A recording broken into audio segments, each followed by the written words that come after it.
ಮನೆ ಕಡೆ ನಡಿಬಹುದಾಗಿತ್ತು. ವಿಡಿಯೋ ಬಗ್ಗೆ ತಿಳಿದು ತಕ್ಷಣ ಕ್ರಮವನ್ನ ಕೈಗೊಂಡಿದ್ದೇವೆ. ಇಂಥದ್ದನ್ನೆಲ್ಲ ನಾವು ಸಹಿಸೋದೇ ಇಲ್ಲ. ಇದರಿಂದ ನಾನು ಮತ್ತೆ ಸಿಎಂ ಅಪ್ಸೆಟ್ ಆಗಿದ್ದೇವೆ. ಇಂತಹ ವರ್ತನೆ ಯಾರಿಗೂ ಗೌರವವನ್ನ ತರೋದಿಲ್ಲ. ಅಮಾನತು ಮಾಡಿ ತನಿಖೆಗೆ ಆದೇಶಿಸಿದ್ದೇವೆ. ತನಿಖೆಯ ಬಳಿಕ ತಪ್ಪಿದ್ರೆ ವಜಾ ಮಾಡಬೇಕಾಗತ್ತೆ. ಹಿರಿಯ ಅಧಿಕಾರಿ ಆಗಿದ್ರೂ ಕ್ರಮವನ್ನ ಕೈಗೊಂಡಿದ್ದೇವೆ ಅಂತ ಹೇಳಿ ಗೃಹ ಸಚಿವ ಡಾಕ್ಟರ್ ಜಿ ಪರಮೇಶ್ವರ್ ಹೇಳಿಕೆಯನ್ನ ಕೊಟ್ಟಿದ್ದಾರೆ.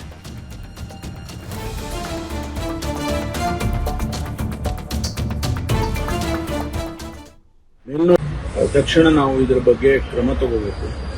ಇಂಥದ್ದನ್ನೆಲ್ಲ ಇಲಾಖೆಯಲ್ಲಿ ನಡೆಯೋದಕ್ಕೆ ಬಿಡಬಾರ್ದು. ಆ ಕಾರಣಕ್ಕೂ ಅವರು ಎಷ್ಟೇ ದೊಡ್ಡವರಿರಲಿ, ಹಿರಿಯವರು ಇರಲಿ, ಯಾರೇ ಇರಲಿ ಅಂತ ಹೇಳಿದ ಮೇಲೆ ಅವರು ಕೂಡ ಸೂಚನೆ ಕೊಟ್ಟು ಇಮಿಡಿಯೇಟ್ ಆಗಿ ಅವರಿಗೆ ಸಸ್ಪೆಂಡ್ ಮಾಡಿ ಎನ್ಕ್ವೈರಿ ಮಾಡಿ, ಆಮೇಲೆ ಅವರಿಗೆ ಅವರೇನು ಹೇಳಿಕೆ ಕೊಟ್ಟಿದ್ದಾರೆ ಅದು ಸುಳ್ಳು ಹಾಗೆ ಅಂಥದ್ದೇನಾದ್ರು ಇದ್ರೆ ಅದೇ ಆನಂತರ ನೋಡೋಣ. ಆದರೆ ಮೇಲ್ನೋಟಕ್ಕೆ ಇದು ಕಾಣಿಸ್ತಾ ಇರೋದ್ರಿಂದ ಅದನ್ನು ಇದು ಯಾರಿಗೂ ಗೌರವ ತರೋದಿಲ್ಲ ಅಂತ ಹೇಳಿ ಹೇಳಿದ್ಮೇಲೆ ಸಸ್ಪೆಂಡ್ ಮಾಡಿ ಮುಂದೆ ಎನ್ಕ್ವೈರಿ ಆಗುತ್ತೆ. ಎನ್ಕ್ವೈರಿ ಆದಮೇಲೆ ಅದರ ಬೇರೆ ಬೇರೆ ಆಯಾಮಗಳೇನಿದೆ ಅದನ್ನೆಲ್ಲ ತಿಳ್ಕೊಂಡು ಆನಂತರ ಮುಂದಿನ ಕ್ರಮ ತಗೊಳ್ತೀವಿ.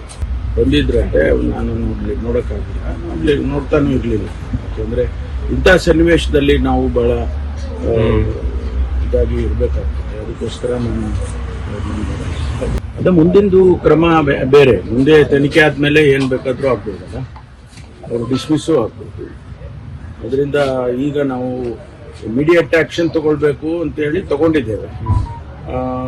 ಅದನ್ನು ಯಾವುದೇ ಮುಲಾಜಿಲ್ಲದೆ ನಾವು ಹಿರಿಯರು, ಸೀನಿಯರ್ ಆಫೀಸರು ಅದೆಲ್ಲ ಏನು ನೋಡಿದೇನೆ ನಾವು ಇಮಿಡಿಯೇಟ್ ಆಗಿ ಆ್ಯಕ್ಷನ್ ತಗೊಂಡಿದ್ದೇವೆ.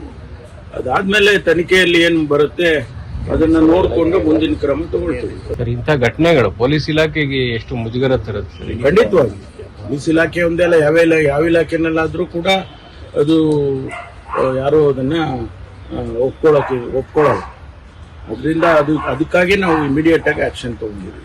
ಮುಖ್ಯಮಂತ್ರಿಗಳು ಕೂಡ ಬಹಳ ಅಪ್ಸೆಟ್ ಆಗಿದ್ದಾರೆ ಸರ್ ಈ ಘಟನೆ ಬಗ್ಗೆ ಅಂತಂದ್ರೆ. ಮುಖ್ಯಮಂತ್ರಿಗಳು ಆಗಿದ್ದಾರೆ, ನಾನು ಆಗಿದೆ. ಯಾಕೆಂದ್ರೆ ಇದು ನಮ್ಮ ಇಲಾಖೆ ಆದದ್ರಿಂದ ನಮಗೂ ಕೂಡ ಇದು ಸರಿ ಕಾಣಿಸೋದಿಲ್ಲ.